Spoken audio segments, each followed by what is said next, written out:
जय श्री राधे कृष्ण। आइए आज आप सब सुनेंगे मार्गशीर्ष मास गुरुवार महालक्ष्मी व्रत की कथा। मार्गशीर्ष के महीने में प्रत्येक गुरुवार, जो कि माता लक्ष्मी की कृपा प्राप्ति के लिए, माता लक्ष्मी को प्रसन्न करने के लिए प्रत्येक गुरुवार व्रत को धारण किया जाता है और इस दिन माता लक्ष्मी का पूरे विधि विधान के साथ पूजन किया जाता है और प्रत्येक गुरुवार अलग अलग प्रकार के व्यंजनों का भोग माता को लगाया जाता है और अंतिम गुरुवार व्रत का उद्यापन किया जाता है। तो आइए सुनते हैं मार्गशीर्ष गुरुवार महालक्ष्मी व्रत की कथा। तो बोलिए प्रेम से महालक्ष्मी माता की जय, सर्व देवी देवता की जय। गुरुवार महालक्ष्मी व्रत की कथा सुनने से और पठन करने से सभी प्रकार के दुख और दारिद्र्य दूर हो जाते हैं। श्री माता लक्ष्मी की कृपा प्राप्ति से सुख, संपत्ति, ऐश्वर्य प्राप्त होता है, मन की इच्छाएं पूरी होती है। श्री माता लक्ष्मी माता के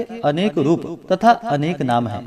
भूतल में वे छाया, शक्ति, त्रिष्टा, तृष्णा, शांति, जाति, लज्जा, श्रद्धा, कांति, वृत्ति, स्मृति, दया, तुष्टि, माता, अधिष्ठात्री एवं लक्ष्मी रूप में स्थित हैं। उन्हें प्रणाम करते हैं। कैलाश पर्वत पर पार्वती, क्षीर सागर में सिंधु कन्या, स्वर्गलोक में महालक्ष्मी, भूलोक में लक्ष्मी, ब्रह्मलोक में सावित्री, ग्वालों में राधिका, वृंदावन में रासेश्वरी, चंदन वन में चंद्रा, चंपक वन में गिरजा, पद्म वन में पद्मा, मलती वन में मालती, कुंद वन में कुंदती, केतकी वन में सुशीला, कदम्ब वन में कदम्ब माला, राजप्रसाद में राजलक्ष्मी और घर में गृह लक्ष्मी इन विभिन्न नामों से पहचानी जाती है। इस तरह सर्वथा चारों और सर्वभूत में सुपरिचित माता श्री महालक्ष्मी की यह कथा है। भारतवर्ष के सौराष्ट्र देश में द्वापर युग की यह कहानी हुई। सौराष्ट्र में उस समय भद्रश्रवा नाम के राजा थे। वे बड़े पराक्रमी राजा थे। 4 वेद, 6 शास्त्र, 18 पुराणों का उन्हें ज्ञान था। उनकी रानी का नाम सूरत चंद्रिका था। रानी दिखने में अति सुंदर और सुलक्षण थी तथा पतिव्रता थी। उन दोनों को 7 पुत्र तथा उसके बाद एक कन्या का वरदान मिला। कन्या का नाम श्यामबाला था। एक बार महालक्ष्मी जी के मन में आई कि जाकर उस राजा के राजप्रसाद में रहे। इससे राजा को दुगनी धन दौलत की प्राप्ति होगी और वह इस धन दौलत से अपनी प्रजा को और सुख दे पाएगा। गरीब के घर अगर रहें और उसे धन दौलत प्राप्त हो तो वह स्वार्थी की तरह केवल अपने ऊपर ही खर्चा करेगा। यह सोचकर श्री महालक्ष्मी जी ने बूढ़ी ब्राह्मण स्त्री का रूप धारण किया। हाथ में लाठी लिए लाठी के सहारे रानी के द्वार तक पहुंची। यद्यपि उन्होंने बूढ़ी औरत का रूप धारण किया था, पर उनके चेहरे पर देवी का तेज था। उन्हें देखते ही एक दासी सामने आई। उसने इनका नाम धाम, काम, धर्म पूछ डाला। वृद्ध ब्राह्मण का रूप धारित माता लक्ष्मी जी ने कहा कि बालिके, मेरा नाम कमला है। मेरे पति का नाम भुवनेश्वर है। हम द्वारिका में रहते हैं। तुम्हारी रानी पिछले जन्म में एक वैश्य की पत्नी थी। वह वैश्य गरीब था। दारिद्रता के कारण हर रोज घर में झगड़े होते थे तथा उसका पति रोज उसे मारता था। इन बातों से तंग आकर वह घर छोड़कर चली गई तथा वन और जंगलों में खाली पेट भटकने लगी। उसकी इस दुर्दशा पर मुझे दया आई। तब मैंने उसे सुख संपत्ति देने वाली श्री महालक्ष्मी जी की कथा सुनाई। मेरे कहने पर उसने श्री महालक्ष्मी का व्रत किया। श्री महालक्ष्मी प्रसन्न हुई और फिर उसकी गरीबी दूर हुई। उसका घर संसार, दौलत, संपत्ति, संतति से भर गया। बाद में पति पत्नी दोनों परलोक सिधारे।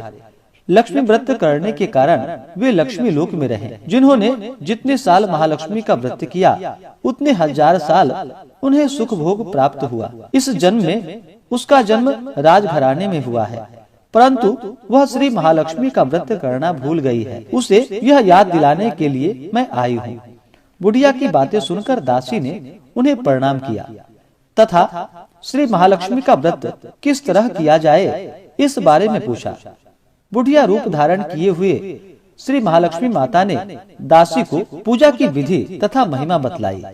इसके बाद वह दासी माता को प्रणाम कर रानी को बताने अंदर चली गई। राज वैभव में रहते हुए रानी को अपने ऐश्वर्य का बहुत ही घमंड था। संपत्ति तथा अधिकार की वजह से वह उन्मत्त हो गई थी। दासी द्वारा बताई गई बुढ़िया की बातें सुनकर वह आग बबूला हो कर राजद्वार पर आकर बुढ़िया रूपी श्री महालक्ष्मी पर बरस पड़ी। उसे यह मालूम नहीं था कि श्री महालक्ष्मी माता बुढ़िया के रूप में आई हुई हैं, परंतु रानी का इस कदर रुख बर्ताव तथा अपना अनादर देखकर माता ने वहाँ ठहरना ठीक नहीं समझा। वे वहाँ से चल पड़ी। राह में उन्हें राजकुमारी श्यामबाला मिली। उन्होंने श्यामबाला को सारी बातें बताई। श्यामबाला ने अपनी ओर से श्री महालक्ष्मी माता से क्षमा मांगी। माता को उस पर दया आई। उन्होंने श्यामबाला को श्री महालक्ष्मी व्रत के बारे में बताया। उस दिन अग्रहण यानी कि मार्गशीर्ष मास का पहला गुरुवार था। श्यामबाला ने परम श्रद्धा से श्री महालक्ष्मी का व्रत रखा। फलस्वरूप राजा सिद्धेश्वर के सुपुत्र मालाधर से उसका विवाह हुआ। वह धन दौलत ऐश्वर्य वैभव से माला माल हो गई। पति के साथ ससुराल में आनंद से दिन बिताने लगी। इधर श्री महालक्ष्मी का रानी पर प्रकोप हुआ। फलस्वरूप राजा भद्रश्रवा का राज्य एवं राज कारोबार सभी नष्ट हो गया। यहाँ तक कि खाने के लाने पड़ गए। ऐसी हालात में एक दिन रानी ने राजा से निवेदन किया, हमारा दामाद इतना बड़ा राजा है, धनवान है, ऐश्वर्यशाली है, क्यों न उसके पास जाएं, अपना हाल उसे बतलाएं, वह जरूर हमारी मदद करेगा। इस बात पर राजा भद्रश्रवा दामाद के पास रवाना हुए। राज्य में पहुंचकर एक तालाब के किनारे थोड़ी देर विश्राम लेने के लिए ठहरे। तालाब से पानी लेते आते जाते दासियों ने उन्हें देखा। उन्होंने विनम्रता से उसकी पूछताछ की। जब उन्हें यह मालूम हुआ कि वे रानी श्यामबाला के पिता हैं, तो दौड़ते हुए जाकर उन्होंने रानी को सारी बात बतलाई। रानी ने दासी के हाथ राज परिधान भेजकर बड़े ठाठ से उनका स्वागत तथा आदर सत्कार किया। खान पान कराकर जब वे लौटने लगे तो सोने की मोहरों से भरा घड़ा दिया।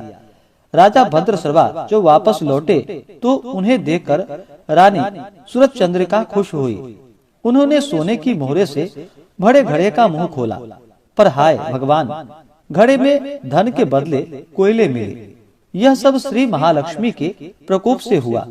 इस प्रकार दुर्दशा में और कई दिन बीत गए। इस बार रानी स्वयं अपनी कन्या के पास गई। वह दिन अग्रहण मास का यानी कि मार्गशीर्ष मास का अंतिम गुरुवार था। श्यामबाला ने श्री महालक्ष्मी का व्रत किया, पूजा की, अपनी माता से भी व्रत करवाया। इसके बाद रानी अपने घर आई। श्री महालक्ष्मी का व्रत रखने पर उसे फिर से अपना राजपाट, धन दौलत, ऐश्वर्य प्राप्त हुआ। वह फिर सुख और शांति से आनंदमयी जीवन को बिताने लगी।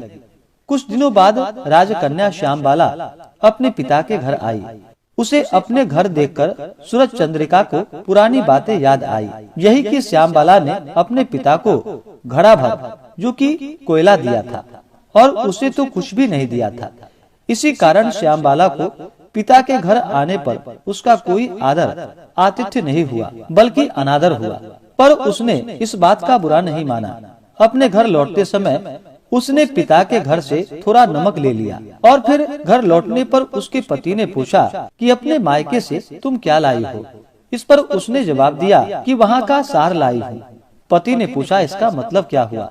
श्यामबाला ने कहा कि थोड़ा धीरज रखे, सब मालूम हो जाएगा। उस दिन श्यामबाला ने सारा भोजन नमक डाले बिना बनाया और परोसा।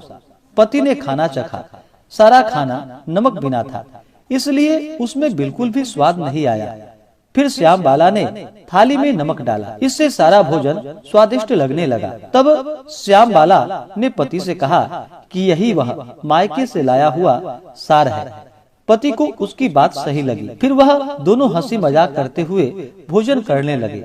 कहा गया है कि जिस तरह जो कोई श्रद्धा भाव से श्री महालक्ष्मी की पूजा करे, उसे माता लक्ष्मी की कृपा प्राप्त होती है, सुख संपत्ति, शांति प्राप्त होती है, सभी मनोकामनाएं पूरी होती है। परंतु यह सब प्राप्त होने पर माता की पूजा को भूलना नहीं चाहिए। हर गुरुवार को व्रत पाठ अवश्य करना चाहिए।